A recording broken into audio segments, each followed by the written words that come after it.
Hey, talking about math and history, and what we're gonna do is understand the introduction to sequences. So, literally, we're gonna go through a sequence of examples to understand how the sequences work. So before we start getting into them, let's try to solve this puzzle out. So right here, it says, find the 7th block value. Huh? So we are given 5 blocks.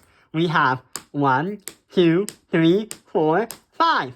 And what I did to make it more kind is we have the block value. So we have 1, 2, 3, 1, 2, 3, 4, 5, 6, 10, and 15. So we can say that right here is block 1. Right there, when it transforms, it's block 2. Then 3, then 4, then 5. But wait, there's still something kind of confusing. How do we find the 7th block value? While it can be a little bit easier than a Rubik's Cube, we understand that this raises by 1.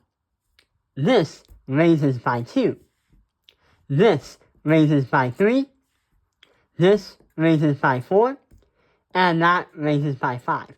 So what we're trying to find is a 7th one. So what means that since each time the block grows, that means we have to make some block with 7 on the top. 1, 2, 3, 4, 5, 6. So if that right there is 7, we go 1, 2, 3, 4, 5, 6, 7. The leftover, since it kind of goes down a staircase, is going to be 6, 5, 4, 3, 2, 1. So this is what the block would have looked like if the actual assignment literally gave us that block, which I doubt they would. So now here's what happens.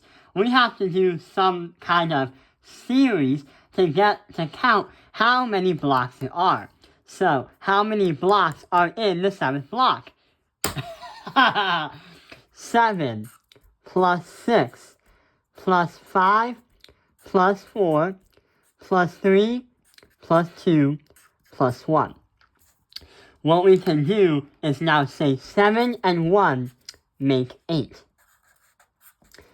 6 and 2 make 8. 5 and 3 make 8. And finally, we have 4, which is our remainder, and that is going to be 4. So 8 times 3, 24, plus 4. The 7th block would literally have 28. So right there is known as a simple sequence. So wait, what is a sequence? Well, here's the definition. So a sequence is a function where a domain must be a whole number, which means that it develops some kind of pattern. So just like the last problem we did, we literally had whole numbers. And we knew that there was a pattern where the height of the block would be raised by 1 every time you transform each time. So a sequence is basically in the form of a function. But the thing is, this kind of function only deals with whole numbers, which means this math gets easier because now you don't have to do decimals and fractions and imaginary numbers and rational numbers. Okay, no. So what happens is, we've recently been using the function of x. But what if I told you that just like pre-calculus, this is an introductory video for logic with computer science. So instead of saying the function of x, what the computer science people do is they write where they have a as an n. So what it means is that a and n read as a substitution the same as f of x. But this is what you would see in computer science. So what happens is you'll see equations that look like a, then n minus 1 is going to equal a minus 3, or a3. It's not a minus 3. So what happens is the n represents the x in its function. When you insert a number, the a is supposed to represent as a cursor formula. So that's like the function. The minus 1 talks about how we can literally understand what we're trying to reference. And the A3 means that after 3 transitions, or after 3 transformations, what happens? When it comes to math and computer science and the logic, we can make a ratio table, where some people like to do, where m is to x, and then an is founded as to y. Let's try to find and try to solve another sequence and see what happens. So right over here is an example. So the problem already gives you one of the pieces of information, where the a1 equals 1. That means that it equals that right there. But now there's still a question that we're going to think about. What is a4 and what is a6?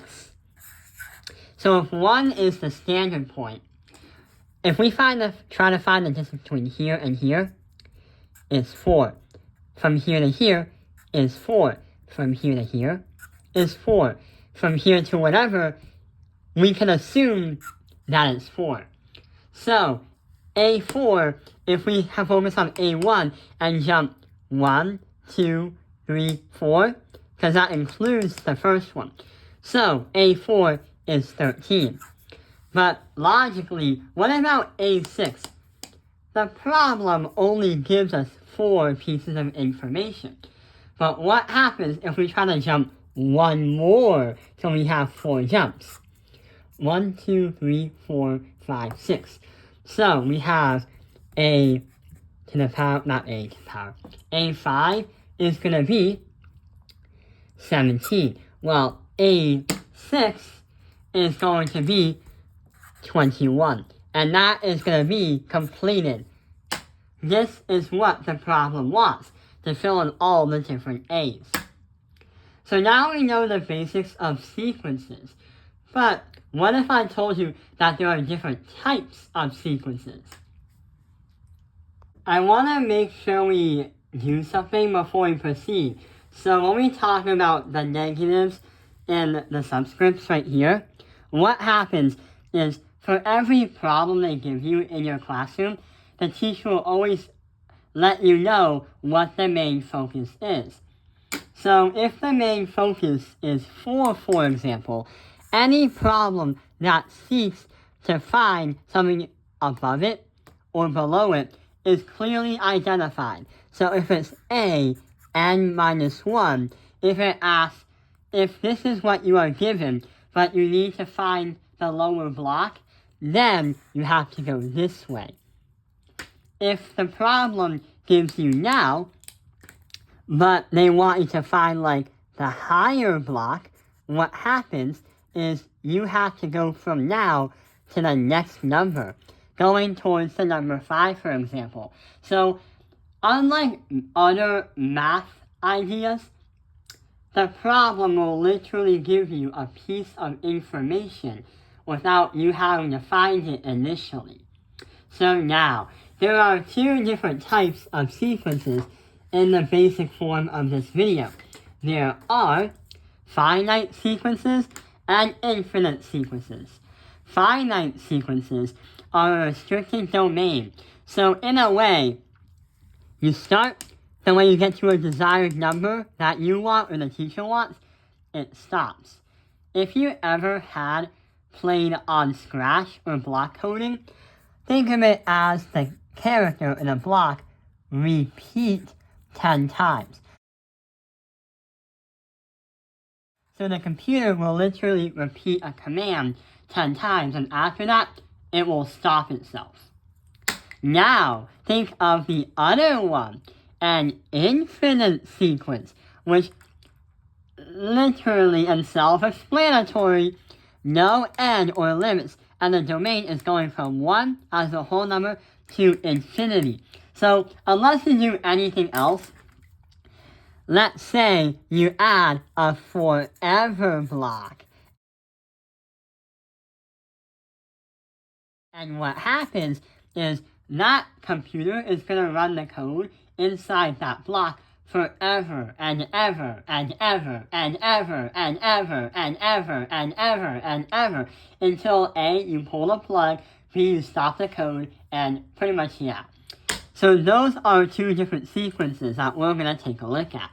So what we're going to do before the problem ends is understand how we can do it in a more complex case scenario.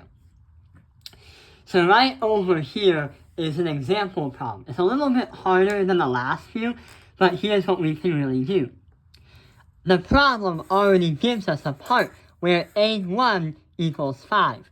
What we need to know is what the A2 looks like.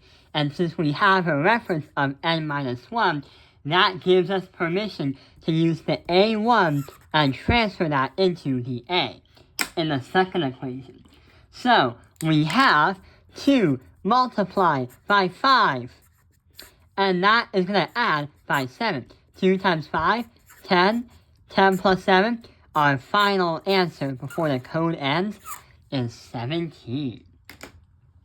So before the video ends, we're going to talk about in a short way that this kind of mathematics and this kind of logic, unlike other math formulas and math units, they don't really care how you articulate the answer or how you articulate the formulas. So what they mean is it doesn't matter how you really get to the answer. All they really care is how you show it, not what they want, and if the answer is correct or incorrect. So one more thing, what we mean is if you're working on a problem, there are acceptable formulas the teacher will accept. The purple one is literally the formula that we've learned in the past few years of high school and middle school.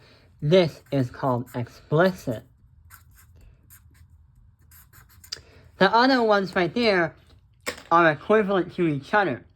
And they look different, but their values are the same. What it means is these are a recurse formula. It's spelled R-E-C-U-R-S-E.